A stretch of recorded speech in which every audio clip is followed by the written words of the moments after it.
Yeah, so I think what we're doing, I just got a text message earlier today saying, hey, we got a whole freezer full of beef, like 50 pounds of hamburger meat that we need to get rid of. Can you use it? And I was like, you know what? We're going to do this thing. So we're going to probably open up the doors Monday through Friday whenever the kids are out of school. I think we're going to open it up and we'll probably do stuff like hamburger helper or maybe some goulash or something to stick to their ribs, you know what I mean? Some mac and cheese.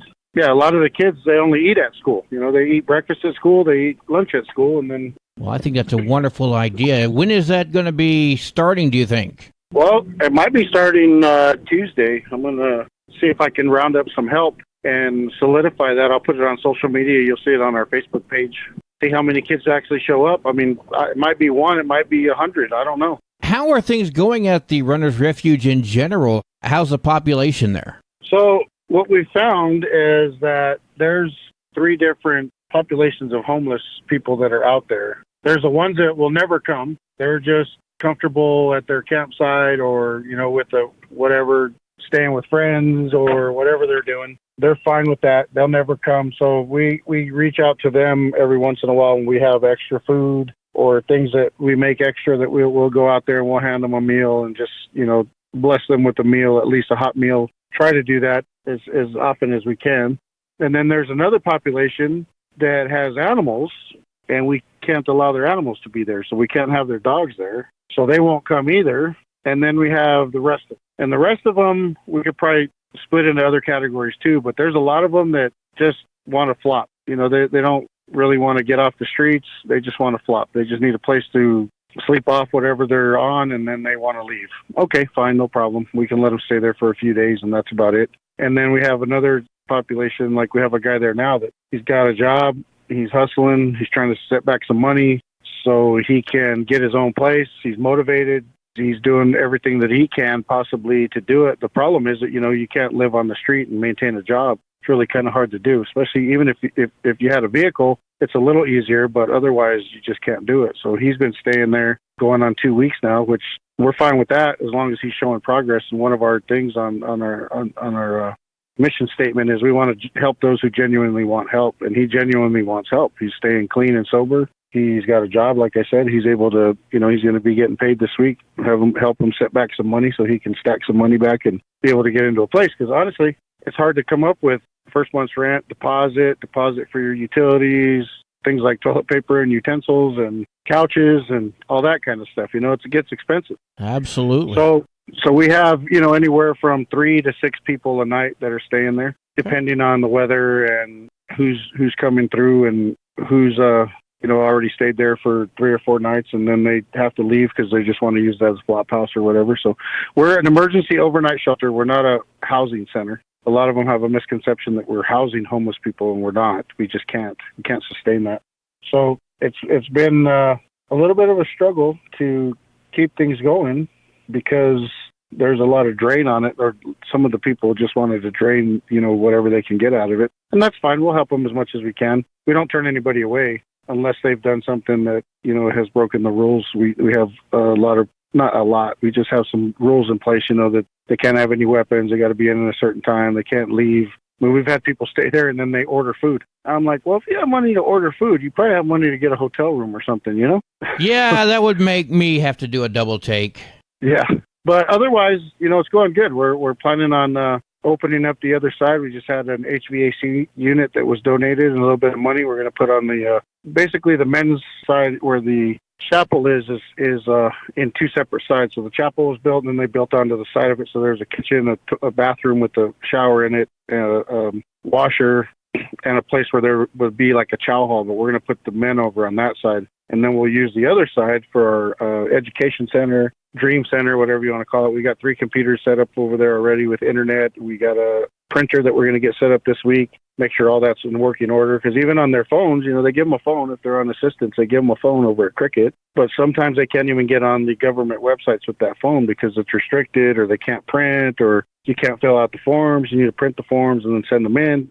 Certain things, you know. So we're trying to keep everything in place where they can just come. And a lot of them also are not computer literate. I mean, some of the stuff is confusing for me, and I've been using computers since 1988, and some of it's just confusing. Absolutely. So we're trying to help with that. And get that going. So hopefully here in the next month or so, we'll actually have that going as well.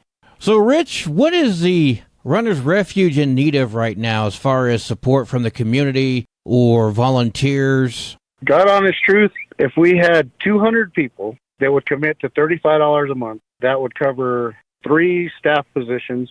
That would be great to be able to keep people there. It's not going to be a lot of money, but it'll be something. At least they're not volunteering 5 days a week, 20, 25 hours a week. They get a little bit of something. So 3 positions, the staff people that could be there. It would pay all the insurance. The insurance is super expensive just because of the people that we cater to and the liability for that. So insurance is really expensive by keeping them overnight. So that, and then keep the lights on. So we need 200 people to give us, $35 a month.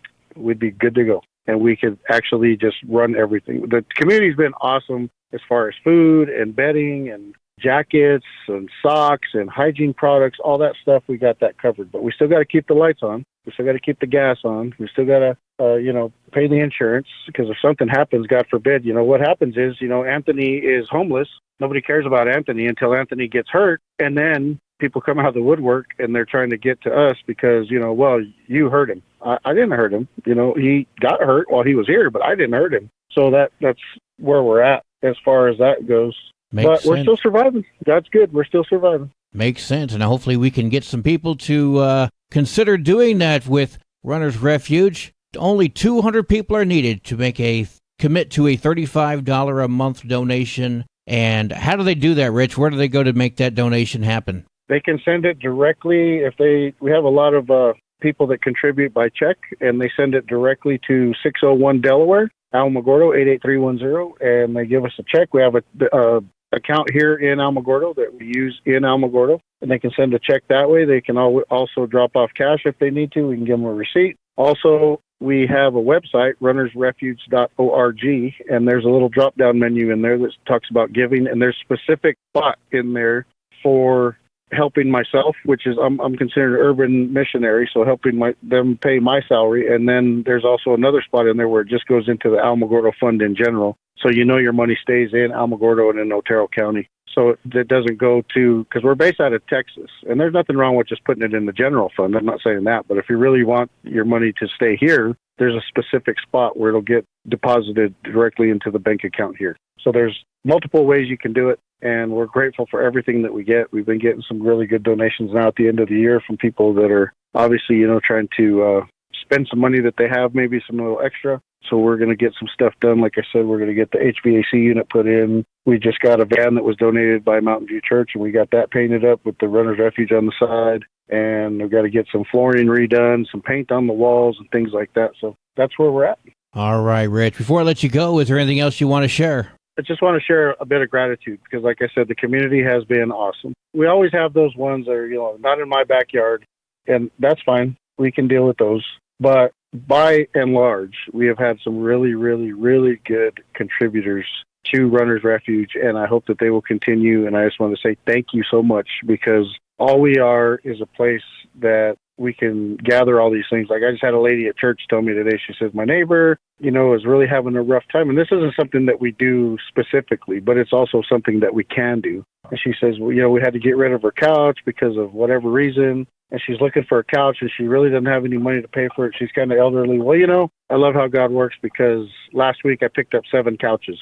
So we have a couch that we will help her with. We have food that people will call me, and we are able to contribute and distribute, I should say, to the community, because the community has been very, very, very generous with that. So I just want to say thank you for that. And hopefully, prayerfully, this year we'll do better than we did last year. We're almost working on a year open. I think it'll be January 7th that we've been open for a year on the men's side, and March the 1st when we open the women's side. So hopefully we can learn from the last year, and we'll do better at what we've been trying to do, which is just help people get off the street and get into their own place.